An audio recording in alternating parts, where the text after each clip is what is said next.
So here's what we're proposing. We will go to our banking institute and we will get a prepaid Visa card that's registered from our bank.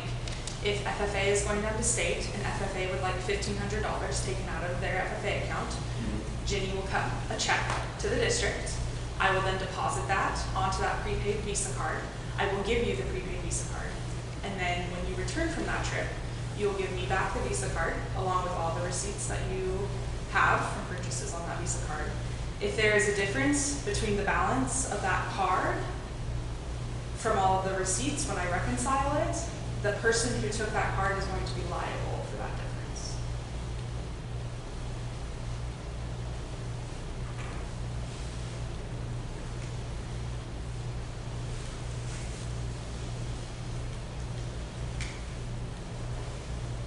It's basically the same, just with a different form of payment.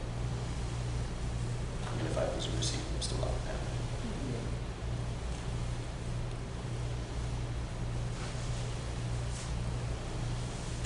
I mean, it's on the advisor to keep track of receipts and be accountable for, just like you do when you refund. This is the receipt you gotta have, get a refund.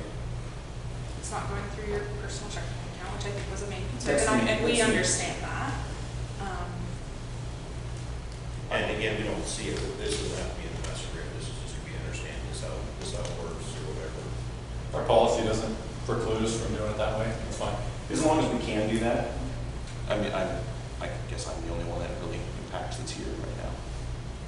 Whatever you want. In a sufficient time manner, sort of time restraints. Right, I gotta let you know ahead of time in order for you to be able Yeah, to do so it. if you could let us know a week in advance before your trip, and then a week after when you get back, that's when all of your receipts are due. We're not putting that in there. We're just asking for you to submit those things back to us by then. Okay, if we can do that, I'll agree to that. So we strike 4.8.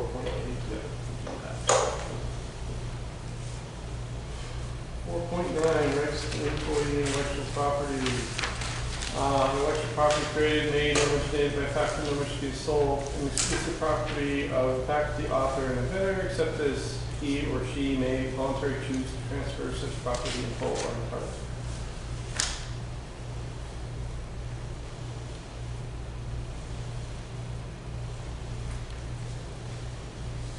I guess kind of what's this kind of, What's the idea behind that? yeah. Okay, so most commonly you will find intellectual property agreements between colleges and professors, where they do research or inventing, or they procure patents. The reason that we're putting it in here is it removes barriers that faculty or staff may have from writing curricula. Will allow them to put things on sites like Teachers Pay Teachers, or sit down and actually physically write a curricula or a lesson and then receive some compensation for that work. Because let's face it, virtually none of us staff members have time to sit down and write a curriculum during school hours. Most of the work that we do for writing is outside of school hours. It's on our own time. It's on weekends. Eric's got his science lessons that he's developing. I'm constantly writing my own curricula.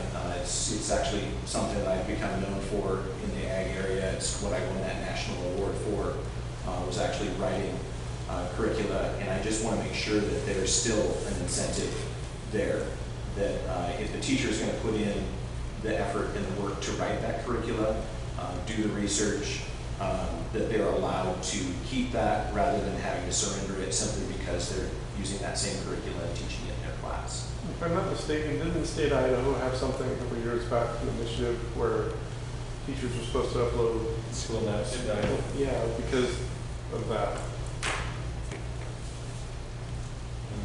They didn't think, well, why am I going to upload my stuff when I can go to Teachers Truths or Teachers Pay Teachers and get Is there a compensated? fear like your stuff will be stolen? It's not stolen, it's that you just wouldn't get compensation for it. So let's just use an example for me. So say I sit down and I write a semester's curricula for, we're gonna be putting in manufacturing, we're putting in greenhouse. Say I sit down and I write a full semester-long curricula for greenhouse operations. And I spend my summer doing that. I'd like to be able to charge other teachers to use my curricula. On teachers pay teachers, for example. Teachers pay teachers, or sell it directly to them as a form of curricula. Is there something that stops you from doing that now? District would come back on with the teacher for it. Yes. So if I were to suddenly go out and earn $100,000 on a curricula, maybe I partnered with one of the major publishers and said, here's this curricula on greenhouse. Let's come into agreement for that. And they're like, okay, well, it's $100,000. I would like to be able to keep that $100,000 instead of losing that solely to the district, because this is what I teach. Personally, I will say that I have had intellectual property agreements previously with other employers. When I worked in medical device manufacturing, I had intellectual property agreements with them that the items that I invented and created, as long as they were outside of the scope of the dental industry, that I got to keep the intellectual property rights. But for them, it was a part of their agreement that anything that I invented or created, no matter what it was, as long as I was employed by them, it was theirs. So this is to make sure that the teachers retain ownership. And let's also be honest, if a teacher walks into a classroom and there's a curricula sitting there in a filing cabinet, most of them aren't going to pick up that curricula and start teaching it. Eric, you probably didn't pick up curricula from the last guy and start teaching it. So there's not really a value to future staff members that assume that position. The value in the curricula is actually to the teacher to sell it to other teachers who are interested in it. So it's allowing us to market our work and be compensated for the time that we put in outside of school district hours. And it also benefits the school, because it makes the teacher really work and refine the curricula. Because there's that incentive of, I can put it on teachers pay teachers, or there is a chance that I can sell it to a publisher.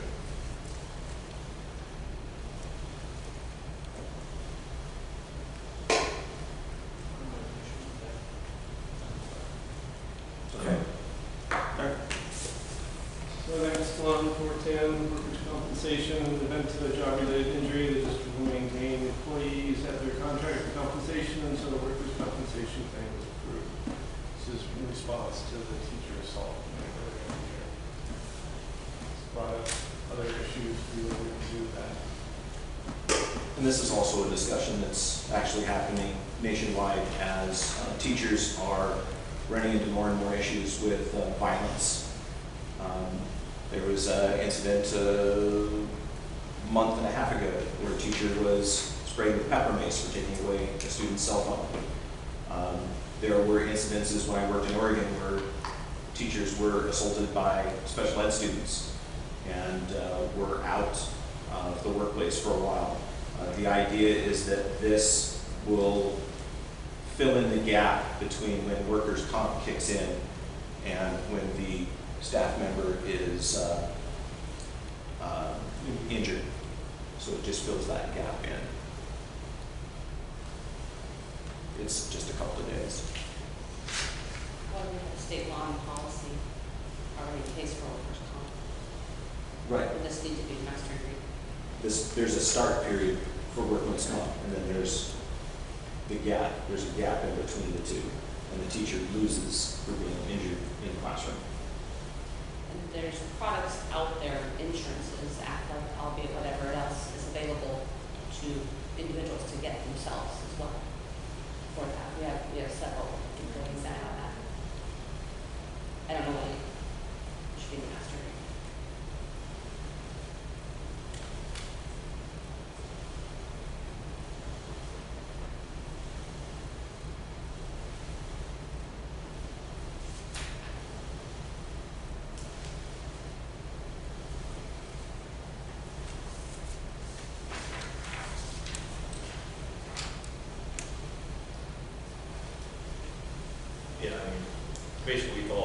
state policy regards to workers' compensation. There's got to be a little motivation on the individual to file a claim for payment. If the worker receives paid while not working, then there's no motivation to the process of work.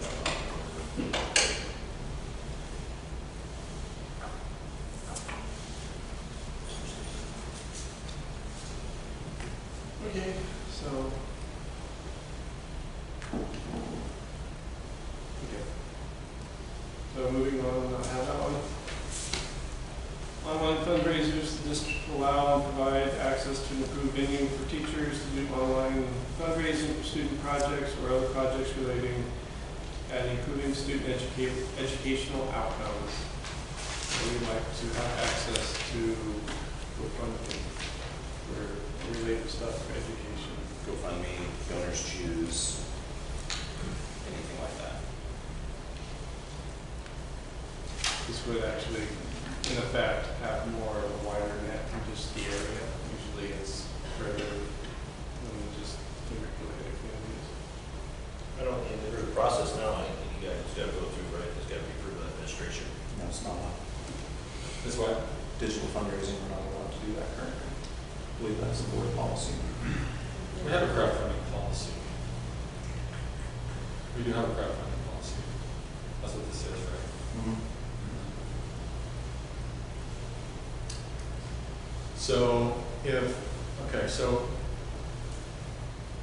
if a teacher went through the fundraising process, like they fill out the application, it goes to ASB to approval, and then it goes to admin for approval, and we're kind of meeting our, general guidelines, what we like to do, like rather than just asking the community for money, providing some sort of service generally. Are those more just ask for money? How would that work? Most all of the fundraising sites are asking for specific items or projects. So you're not like, I guess what I mean is like, being a school, being that we have a supplemental levy, all that stuff, we generally don't just go to people and say, hey, can you give us cash? We try to provide some sort of like thing. These wouldn't be cash. So the campaigns are usually based on classroom supplies, tools, equipment, or trips or events. So the people aren't getting anything for it, they're just giving money. Is that right? The community members would be receiving nothing for it. Okay. It would be the students and staff members that would be receiving. So this would be a shift from what we're doing now. I'm just trying to wrap my head around it. Okay, so Donors Choose is probably, I think that's about the most used teacher site right now. Most Donors Choose campaigns are under $500, and a teacher will come up with an idea to like, give my students a Dr. Seuss celebration week. Mm-hmm. And as a part of that, each student's going to get a Dr. Seuss book, each student's going to get a Dr. Seuss hat, and it's going to pay for, say, green eggs and ham for the staff member to go out and purchase that. So you would do campaigns like that. Or if Eric needed a new centrifuge and it was only $500 that he found, he could do a campaign on that, and something like give my students a new spin on density or something. You give it a cute little name, and then the idea is that piece of equipment would then be purchased by the crowd for the classroom for a particular lesson or event.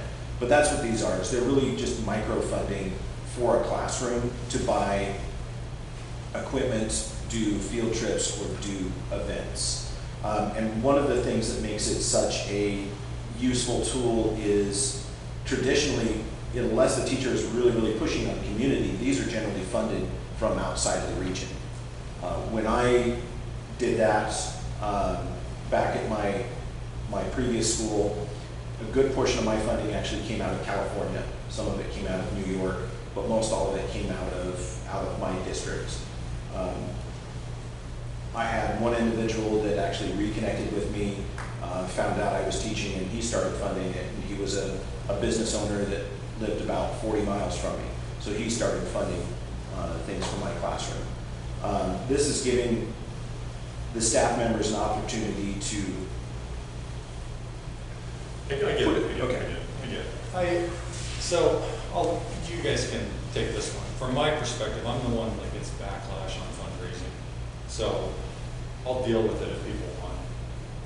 But when we have a fundraiser, you know, we had this a few years ago with one of the sport teams. You know, they do a fundraiser, they just ask for money, They we're were not providing soliciting. anything. That coach doesn't hear a word about it, 0. But yet we've got parents like flooding the office, upset, because they vote for a levy, they give us all this money, they support the teams with different things, fundraising, different whatever. But now we're just asking for money and not providing any sort of service or good. That's where the rub is with community members. Not all, some people probably love it. But, so, that's where I'm coming from. Can we? I'm not even totally opposed to it. I'm just saying, like, I'm the one that gets the backlash over stuff like that. We can help, we could say, with administration approval, we can do, these foods, whatever, these online stuff. Yeah, I mean, I think it still has to go through the normal process. And I think that the district is not gonna provide the venue. Well, You guys, that's on you if you wanna raise money. Yeah. So I would take out provide. I don't know, it's up to you guys. I'm gonna do the restroom. Could we say with, well, Actually, let's do. You guys probably have the pulse of the community on money stuff better than I do. I mean, there's ways to sell I mean, stuff. I mean, like, if Matt wants a giant new finger smasher for the shop, and, that would be easier to sell than like a trip or something like that, but, Steve is right, the district needs input on what we do going out, and that way they can control where the money goes, Exactly. how it's Can't be just an sold. open book. Can't be just open, but I would readily agree to that. But I mean, There, I mean, the digital fundraising is occurring. I mean, there's digital fundraising campaigns going right now for our district. Whether or not the district's aware of them or not, they're out there. You know, it's not coming from me, but there's one going on right now. In the past, we've had people come and give donations, random throughout the years I've been here.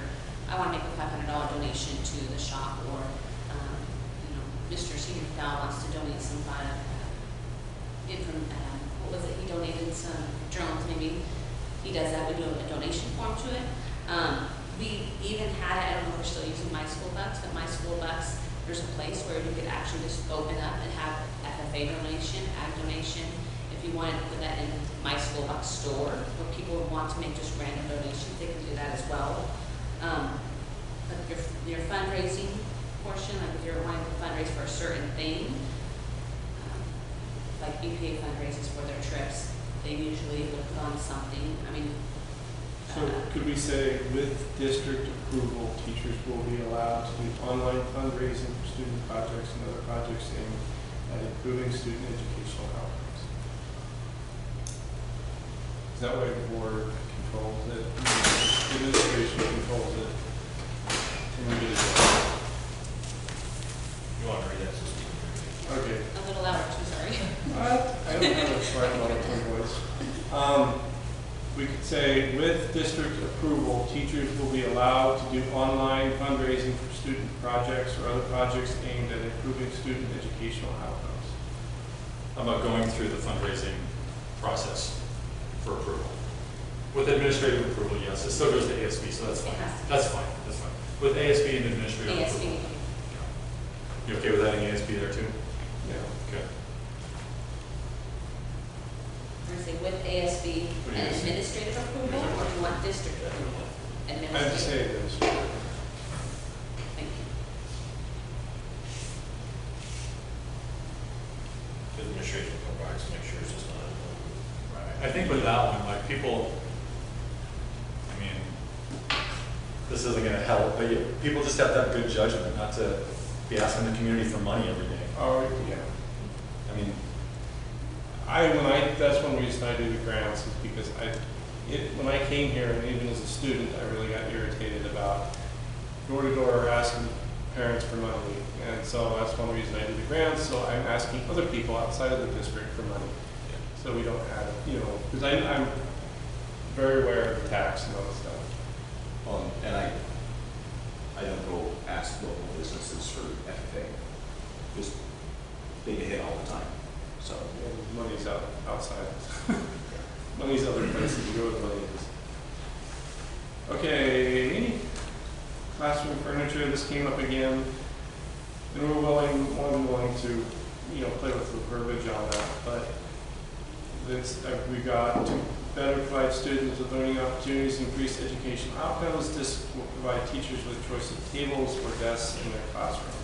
So we've got a new science teacher coming in. We've had current teachers ask for tables instead of desks, and tables are way more useful for doing hands-on projects, which is what the kids want. And I mean, I'm the old school, lecture-based stuff, but I understand that there's only so much my monotone voice that you can take. And so it's important that we do projects, and tables are better for projects.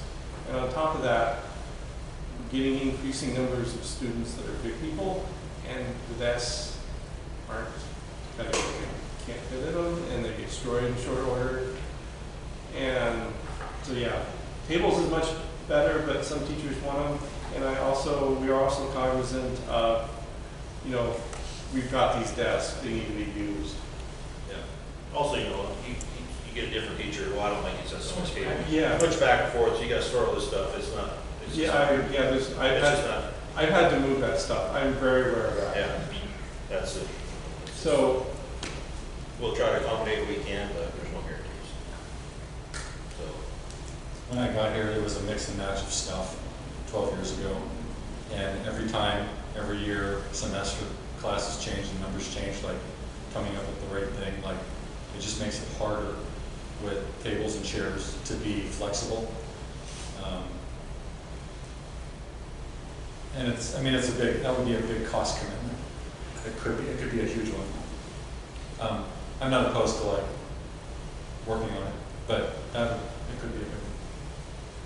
It's also kind of one of the other issues, kind of like what you alluded to, is really a equality issue. You can't ask some of our larger, say some of our football linemen or some of the other larger students to fit in a tiny desk. So, then they're set on a table and a chair off to the side, but then you've separated them from the group, and you're recognizing that they're a different shape and size than everybody else. So I'm actually more in favor of tables, but again, that's me. tables, yeah.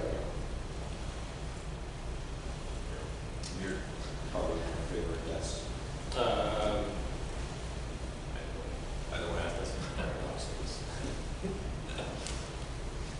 Those are projects you've met. Well, It seems like a good white list item.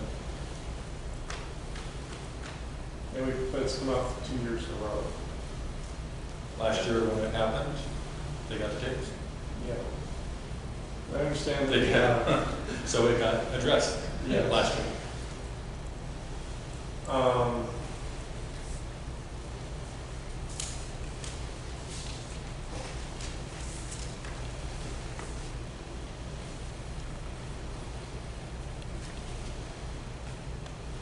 And Eric, this came up one time this year, and I said, not right now, but come and talk to me, and let's talk about it. Didn't happen, no talking. So we have that new, so I'm okay not putting it in. I'm just giving you a bunch. Yeah, I know. I know. Trust me, I'm aware. I'm okay not having it in there. But what we could do is the individual who asked, could they get tables and we move the desks in her room to the new room, and the new science teacher, if he needs a place to work with tables, him and I could work it out. Yeah, I can work on that. Would you accept that? I can work on it. I don't want to put it in here, but I'm fine not putting it in. the new teacher already has, like, they already have desks in their room, Oh, but it's fine. We can work on it. If we can come up with some tables, maybe you can, I don't know what your load looks like, maybe you can give up some tables. I'm not sure. in the lab, we can give up tables, because. I think we have them around. I don't want a big financial commitment, and I think that's what it would be, but if we have tables, fine. Okay, so let's get rid of it. Teachers as substitutes. So teachers will be compensated for substituting for classes in their prep period as well as when they substitute for other teachers during their normal class hours. So currently, we're compensated if we are subbing for prep, and there's been instances this year where a teacher has left, they did not have a sub, and so they got moved to another teacher room, and the class that got moved did not have a lesson plan for following, and it was havoc. They couldn't get any teaching done because we had to deal with twice the number of kids and one kid, or yeah, nothing to keep the other kids, new kids busy. Okay, so how about this? How about the other piece where we pay teachers to sub on their prep is not in the master agreement, right? We just do it. Let's do this as well for 1 year, see what the cost looks like, go from there. And are you guys okay with that? I'm okay with that. Okay, so And I will send something out, and we will continue to try to not have that happen. Our discussion earlier about lesson plans should help mitigate that. I hope to, yeah. Can we still have the teachers fill out a form just like we have been for their prep periods? Oh, yeah, it all has to be tracked, yeah, Okay. absolutely. So there's nothing there. I'm sure. Okay, so do you guys have stuff you want us to talk about?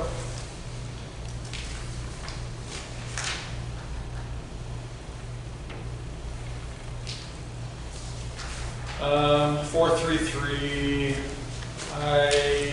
we'd like to propose that one be removed. And here's the rationale. And this kind of goes back to our earlier conversation. Professional development, especially in this area, is at times subject to availability. I'm just reading that top section here. It's also difficult to find PD that addresses every teacher's needs. So for us to try to say, like, we're going to offer PD that addresses every single teacher's shortcomings, that's all over the board. Like it's not even possible, I guess, to be honest. And sometimes, like, if we look at like what we talked about earlier, like I'd say like the majority of like unsatisfactory, or because basic isn't necessarily bad on the evaluation, but unsatisfactory on evaluations, it generally came down to things related to just professionalism in domain 4. So to offer PD in that is, I don't know if that's realistic. Does that make sense? Oh, do I have a deal for you? Does that make sense, Matt? Yeah, I'm understanding what you're saying. Yeah, so the IEA does provide, we're the largest provider of PD in the state. So that is definitely doable.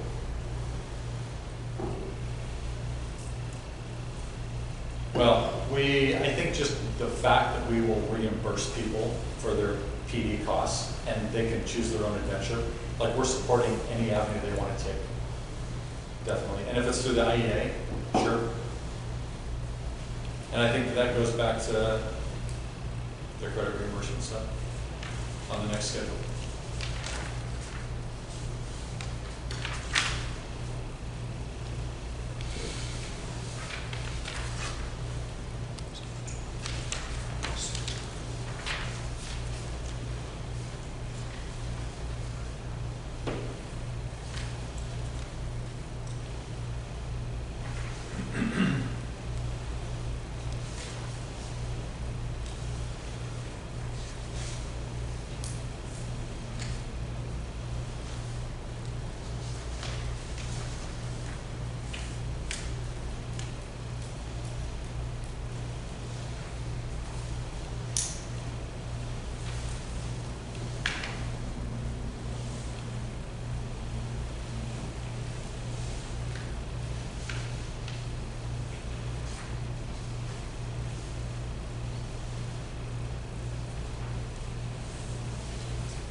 okay, we'll agree to getting rid of 4.33. Okay. The other one is 512, which I think just maybe is outdated. You tell me. And then 6.4, which is outdated. So 5.2. 5.12. Insurance committee. I don't know if we even have that anymore, and I don't know if they make recommendations to you, unless you are the insurance committee. I would actually think we should keep it, but we could modify it to update it, because we do need, not everybody belongs to the KEA, and we need, it'd be nice to get a group, kind of get like rubber stamp in the larger group. What does this look like today? Has there been any activity? Not with the changeover to the, we had a meeting when we changed over to the new insurance, but we haven't had any since, because there's no real need to. Works good. Yeah, it works Works very good. Well, at the end of the day, it's for you though, right? Yeah. Like if you want feedback from the staff.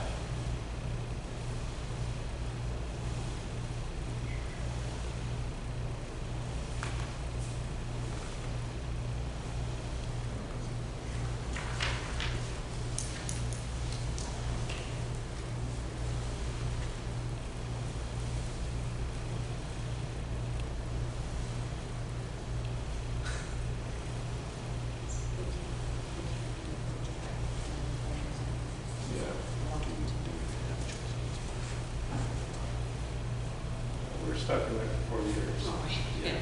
So, evaluate it for I would be okay with that, With what? evaluating it 4 years. because we have to be with OGI for 4 more years. I mean, So the insurance committee thing? Yeah, just start from leaving it. It's not hurting anything right now. Okay, so remove it and bring it back in 4 years? I would say just keep it in there. Just leave it dormant. Dormant. It won't, yeah, it's not gonna do us any good one way or the other for 4 years, Yeah. but if we need it Yeah. later, Even if we do bring it later, it's just up to you anyway to, Has nothing to do with us. right? Like it's not really a negotiations thing or a master agreement. It's on you. If you want to have a committee, you can. If you want to get feedback from non-KEA members for one thing in here, you can.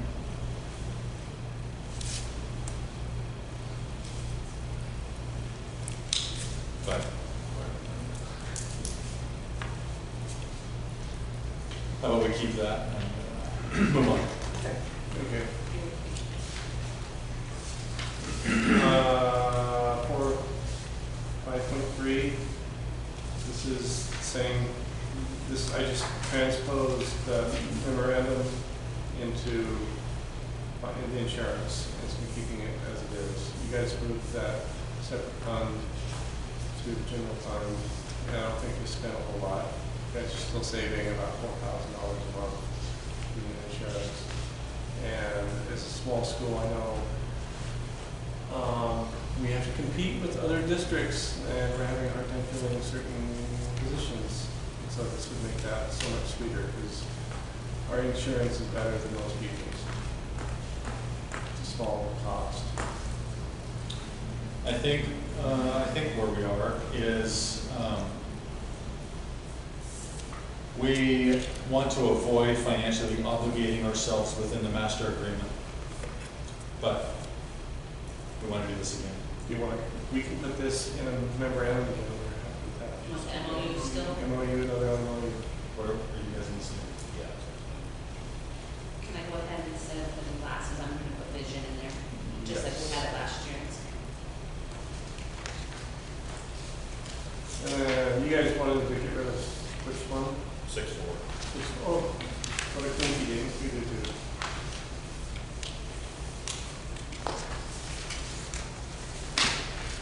Which one is that? 6.4, that's the master education. Oh, I think that's it, isn't it? Yes, I missed something.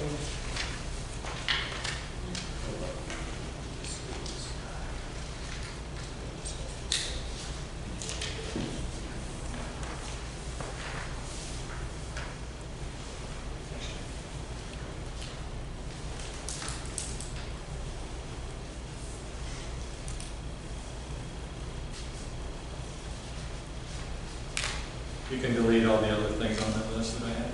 Okay.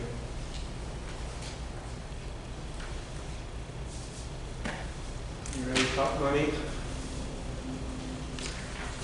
Okay.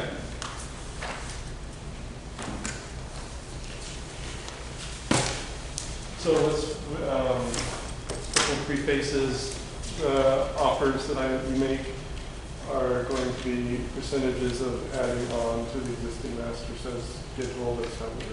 That's how all of our offers are. As we've done in the past. As we've done in the past. I don't like to change things up. Yep.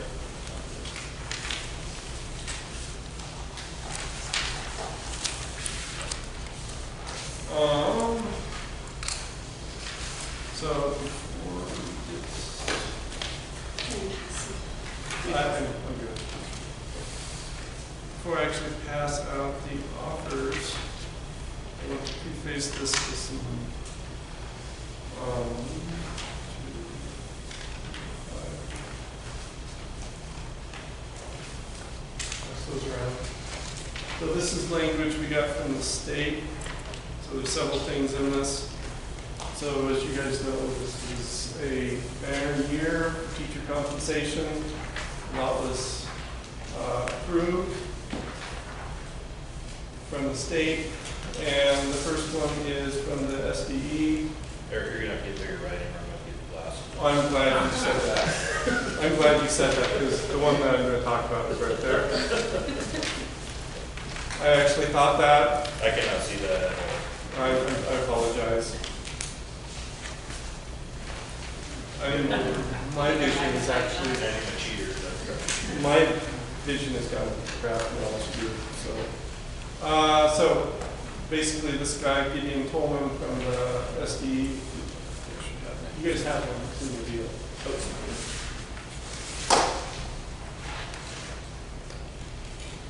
it's not in my deal. I got them. Gideon Tolman said the money that they put in the salary apportionments for us, for teachers, all $6,359. If you go to the last page of this, so this is the language in the upper left-hand corner of the middle page. And this middle page is a calculation from the State Department of Education, where it lists the worst case scenario for next year moving to APA. And it says this file uses data from the Department of Education with the appropriation bills for years 2023, 2024. Applies the basic assumptions that limited changes in support unit and assumes the new funding provided by the state is applied to each district proportionate amount as to what they will receive from the actual daily submitted payment. All calculations are estimates. The overall takeaway that while there are expected to be fewer support units, 6% less, each unit is worth more than the prior year by 11% more. The increased funding shall be more than to cover the discussed loss by moving back to ADA. The real money is an issue in the system that appears to be planning and budgeting contracts for staff. And if you look at the spreadsheet, this is part of the document that the IEA got from the state. There's other pages that I didn't include because they don't matter to us. We're at the very bottom in the highlight, and our salary-based apportionment this year is going to go up next year. So there's not a big difference. Yeah, the salary-based apportionment document. So with me? Yeah. So you're actually missing about 5 columns, because I have it right here printed off. This is the. This was the updated, that one that Gideon sent out yesterday following our monthly webinar. So you're missing the columns that include the decreased number of support units and that cost difference. And this percentage change on here is 4%, where your percentage change is 11% increase. So on this form, the updated form that was sent out yesterday, we are having a decrease of 1.18 support units as a district. What's the money? Now it's what's the money? 165,976.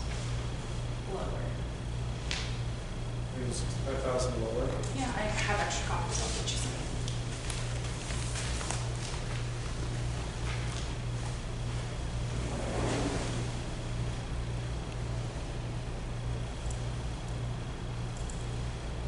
Here, I said. Not for the, And I believe there's a school that work on it. It's just very nice. I'm okay with this, not for the. Yeah, plus. With the glasses. Glasses, perfect.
But the amounts that we're getting this year and next year and then are the same. Right, but I just wanted to make sure you were aware that we are seeing a decrease in support units for this new school year. I don't know why they chose to leave those 4 columns off from the one that you got, but I do think that that's important to know.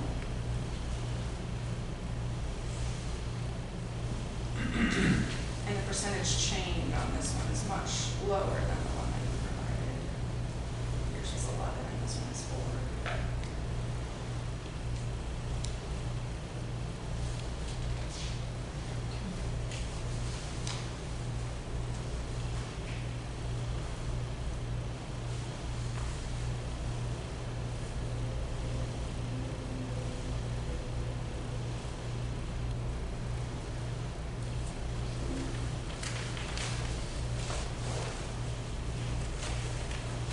We need copies.